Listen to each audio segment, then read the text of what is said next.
Hello viewers, I'm your host Pratiksha Mishra with another episode of South Asia Focus. Let's begin the show.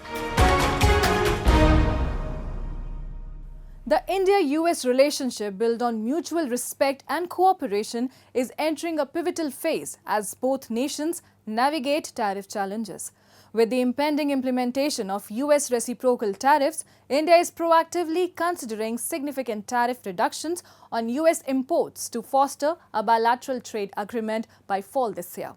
Experts are optimistic that a comprehensive trade deal could enhance long-term relations despite short-term tariff concerns. A report.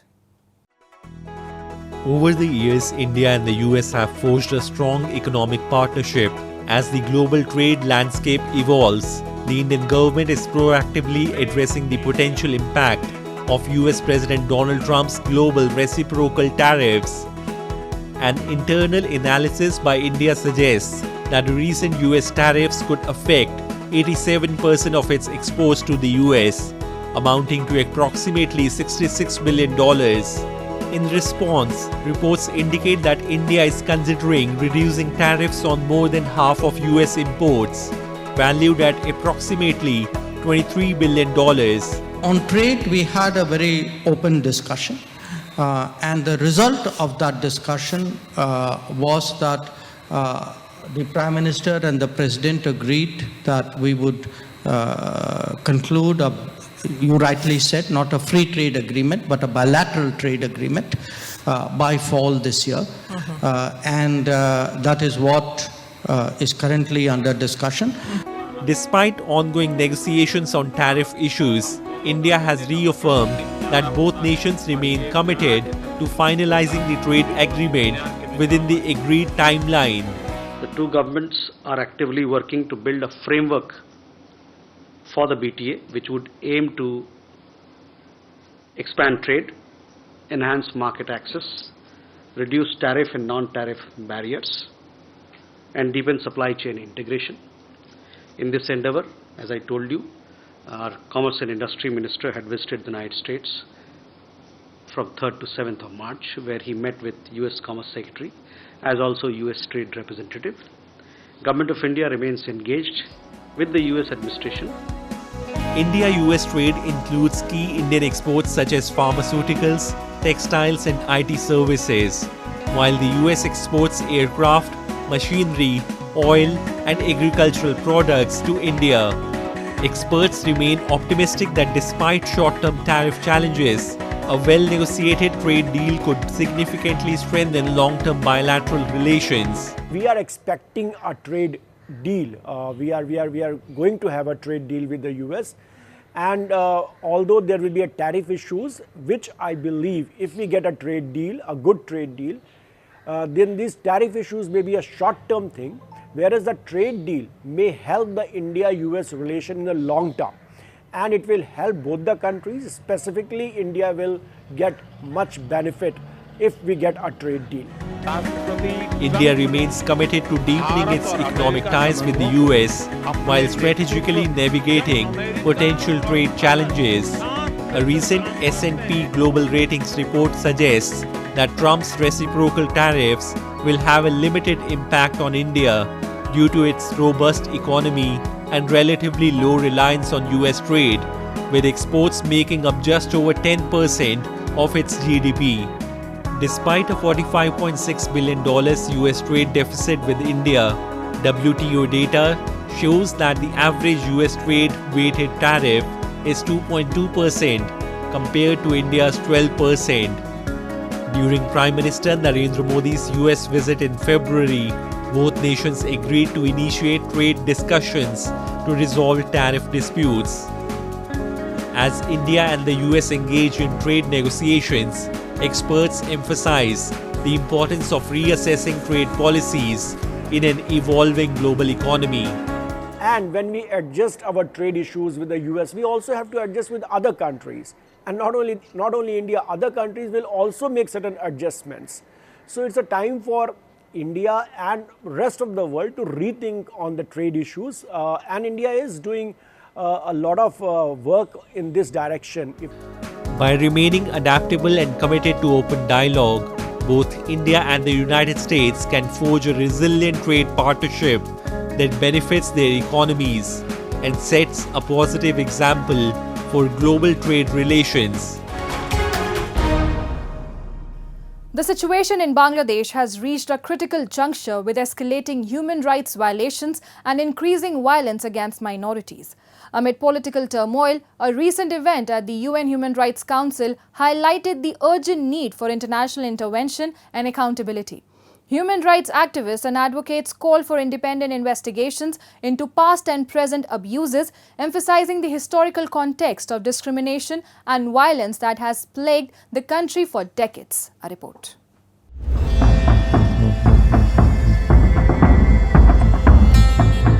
The current situation in Bangladesh is characterized by a complex interplay of political, economic and social challenges, particularly regarding the treatment of minorities and marginalized groups. Recently, a significant side event titled Human Rights Violations and the Rise of Islamic Extremism in Bangladesh was held during the 58th session of the UN Human Rights Council.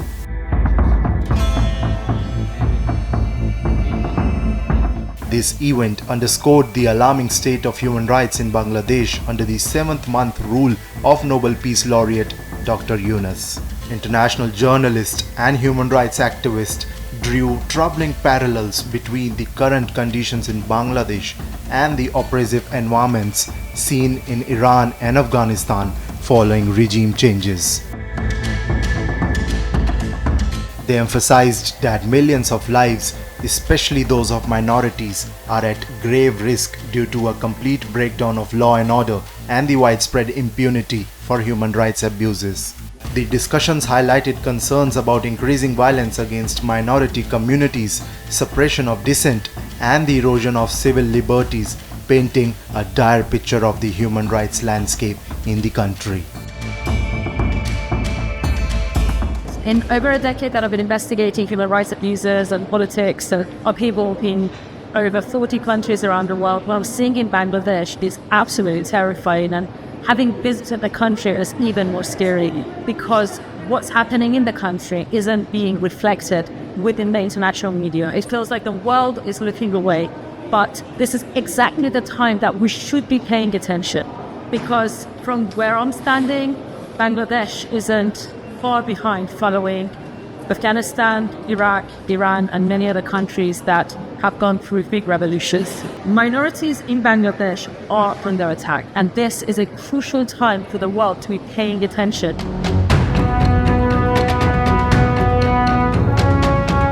At the event, the urgent need for international attention and intervention was clear, as advocates called for measures to protect vulnerable populations and restore accountability in governance.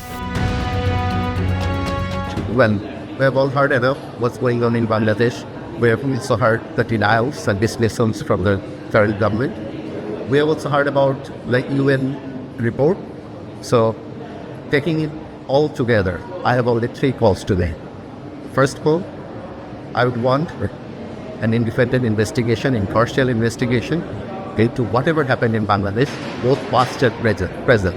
And I would include atrocities, alleged atrocities of the previous government, including the one those have been alleged during the time of the present government. That's my first demand. And the second demand, I would want a full internal inquiry, full internal review of the OHCHR reports, like how it operated, how its findings were reached. At the event, the historical context of human rights violations in Bangladesh was also prominently addressed, underscoring the long-standing patterns of abuse and discrimination faced by various communities.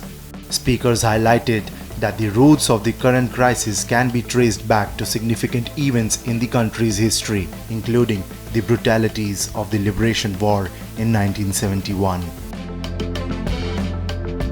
Today is the 54th anniversary of Bangladesh's Independence Day. Tonight, 54 years ago, West Pakistani Army, along with their collaborators Al-Badr, Al-Sham, launched the worst possible genocide in the history of the subcontinent and this century, targeting innocent men, women and children indiscriminately and with special vengeance towards the minorities, be it Hindus, Christians, Ahmadis, member of race, cross-gender, LGBT community.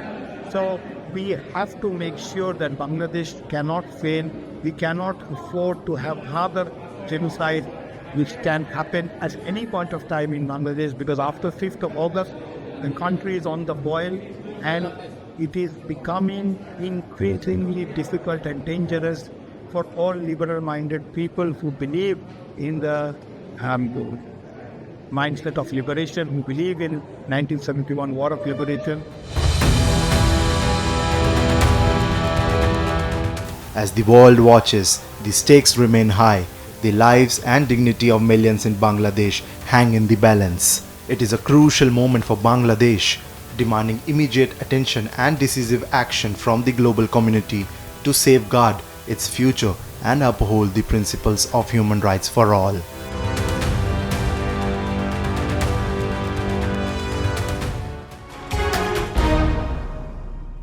Time now for Asia This Week, the stories from across the continent.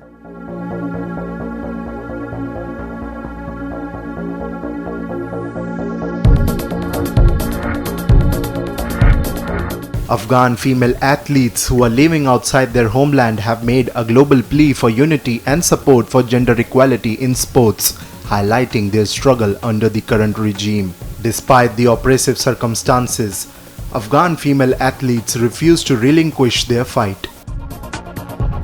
However, with the majority of Afghanistan's female football players now in exile, the potential for rebuilding a thriving sports culture seems distant.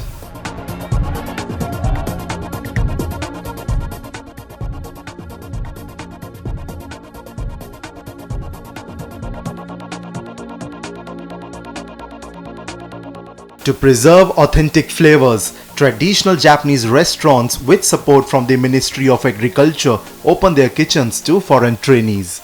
限られた時間の中で正しく食材を扱うとか、旬のものをどう見せていくかとか、そういったことを実際に学んでいただけるいい機会だったんじゃないかなと考えています。The famed Kikunoi restaurant opens its doors to foreign trainees, sharing the art of traditional Japanese cuisine. 料理に関しては見たり手振り身振りで分かることもあるんですけれども、やっぱりそれだけでは伝わらないこと、うまいこと聞けないことがやっぱりあると思うので、翻訳アプリなんかを使ってコミュニケーションをできるだけ取るようにはしています。みんな母国に帰って日本料理、料理に携わっていただきたいと思ってますし、自分の国に受け入れられるものを作っていってもらいたいというふうには思いますね。Founded 260 years ago, the renowned Uosaburo restaurant preserves its timeless interior and authentic cooking traditions, offering a deep dive into the essence of Japanese cuisine. Owners of traditional Japanese restaurants deeply value the dedication of foreign trainees. The cross-cultural exchange enriches both sides and helps carry authentic Japanese cuisine beyond borders.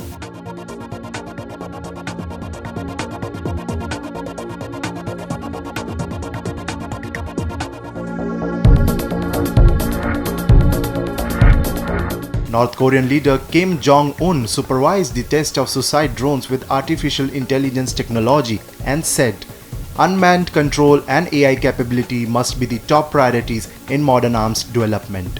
Kim also inspected new upgraded reconnaissance drones that are capable of detecting various tactical targets and enemy activities on land and at sea.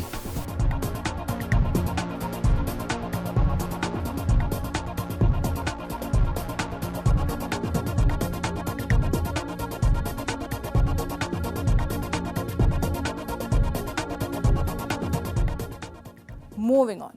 In Pakistan-occupied Jammu and Kashmir, the education crisis deepens as government schools falter due to outdated curricula and inefficiencies. Parents are increasingly opting for private institutions lured by promises of better education. However, these private schools have come under fire for exploitative practices, charging inflated fees and mandating overpriced supplies. A report.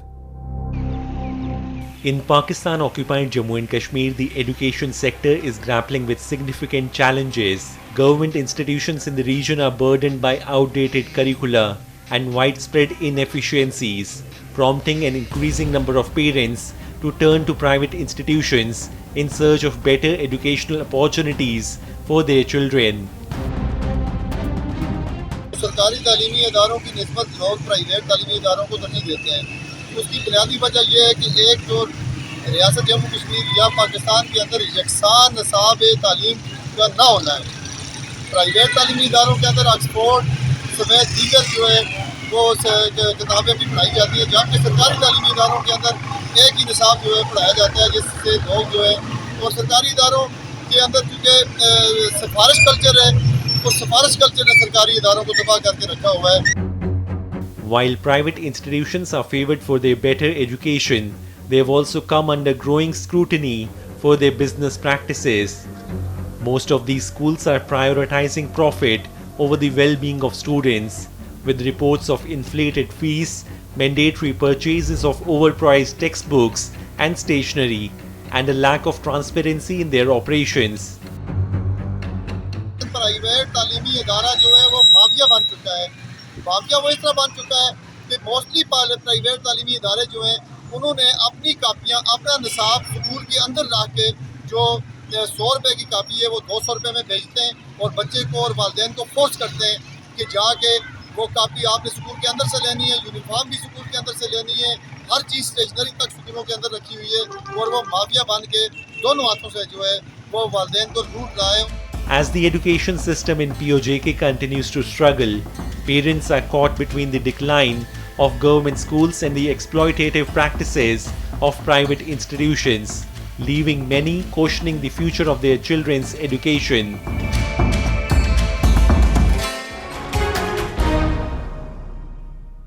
India's tourism sector is thriving, drawing visitors year-round from Kashmir's enchanting valleys to Kanyakumari's scenic shores.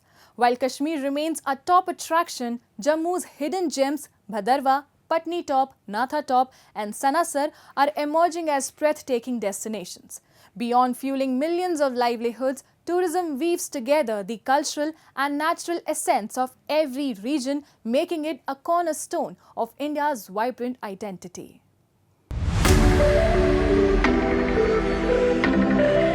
Bhadarwa, often called the mini Kashmir, captivates visitors with its lush meadows, snow-capped peaks and serene landscapes. Renowned for its pleasant weather year-round, the valley offers a true winter wonderland experience, complete with snowfall and thriving winter tourism. Beyond its breathtaking scenery, Bhadarwa is a perfect retreat for those seeking peace and tranquility. While much of the country welcomes summer, this picturesque valley remains draped in snow, drawing travelers eager to embrace its crisp, refreshing air and serene charm. Tourist season जो है on है, tourist जो है day by day figure जो है बढ़ रहा है, ये एक बहुत अच्छी बात है।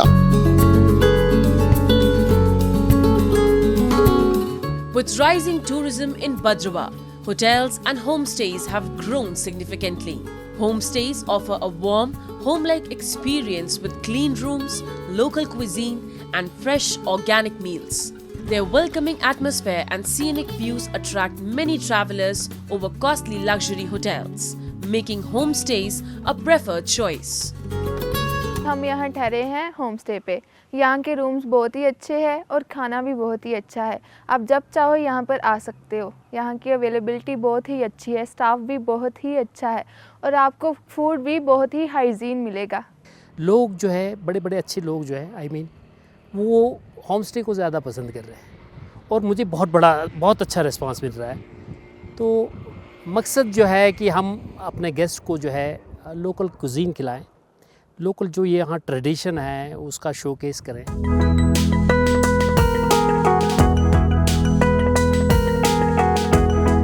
Beyond Bhadarwa, Patni Top is another historic and scenic gem in Jammu. Perched at 2,024 meters, it enjoys cool, pleasant weather year-round. Tourists flock here annually to experience snowfall, lush green hills and serene surroundings, making it a perfect getaway.